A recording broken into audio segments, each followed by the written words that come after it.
आज हम लोग पहुँचे हैं यहाँ पर जमशेदपुर और प्रमोशन करना है हमारे वेब सीरीज़ का, जिसका टाइटल है नून रोटी।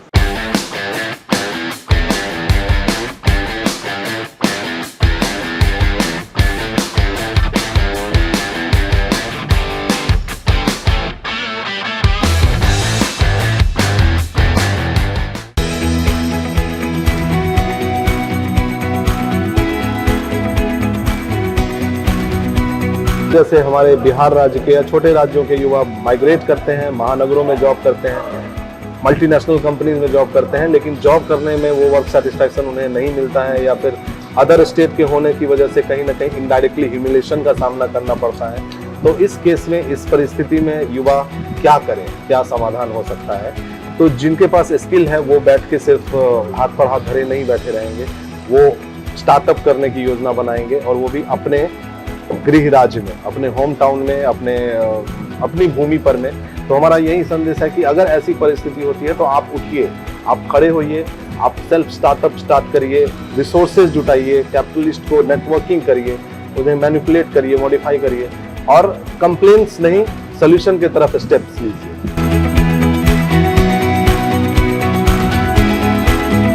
जैसे कोई रसगुल्ला है, बिहार का रसगुल्ला अगर बहुत फेमस है तो उसको सिर्फ अगर बिहार में ही खाएंगे तो वो बिहार तक ही फेमस रहेगा। तो नून रोटी मिथिला के लिए बना है, इसको हम लोग जो है हर जगह जाके प्रमोट इसलिए कर रहे हैं ताकि हर जगह के लोग जाने कि ये मिथिला में बना है और इसको देखना है क्या बना है आखिर। तो ये हम लोगों का एक पर्पस है कि इसको हम लोग हर जगह सर्कुलेट कर रहे हैं, बिहार, झारखंड। चूँकि टाइम नहीं है, अदरवाइज हम लोग और स्टेट में भी करते। पहला हमने जो है दिल्ली से स्टार्ट किया था और इसी तरह इसको प्रमोट कर रहे हैं ताकि और लोग भी जाने। जैसे आज आप लोग हैं, आप लोग जान रहे हैं, फिर कल रांची में होगा, रांची के लोग इसको जानेंगे। तो हमारा यही पर्पस है कि मैथिली में क्या बन रहा है, इससे जगह जगह के लोग अवेयर हों।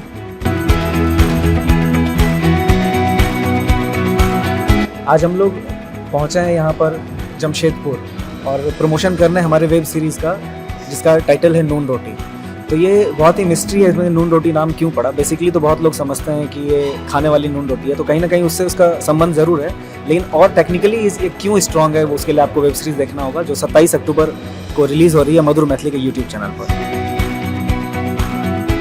इस वेब सीरीज़ में मुझे लगता है कि एंटरटेनमेंट भरा हुआ है, क्योंकि लेयर्स, एक तो यूथ हम जितने हैं 4, और उन चारों के बीच जो आपस में डिस्प्यूट होता है, उसके बाद किस तरह से परेशानियां सामने आती हैं, वो एक कहानी चल रही है, घर परिवार की समस्या, समाज की समस्या।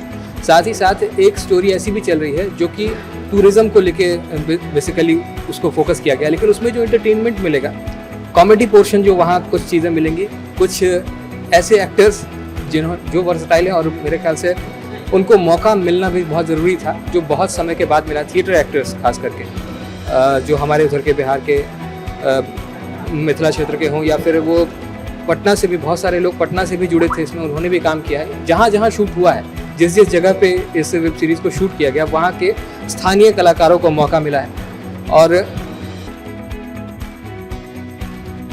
मैं पर्सनली अगर अपना कहूँ तो मुझे भी अगर प्रॉपर एजुकेशन चाहिए, एक प्रॉपर रोजगार चाहिए, तो बिहार में पॉसिबिलिटीज़ बहुत कम है।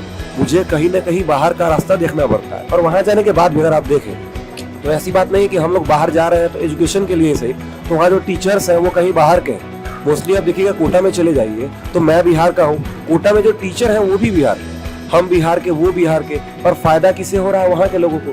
नहीं, ये वहाँ के लोगों के लिए कोई हेट्रेड नहीं है, पर ये भी पॉसिबल है कि जो बिहार के टीचर हैं वो बिहार में ही रहते, बिहार के स्टूडेंट हैं वो बिहार में ही रहते, तो हमारा जो पैसा है वो हमारे राज्य में रहता और राज्य विकसित होता।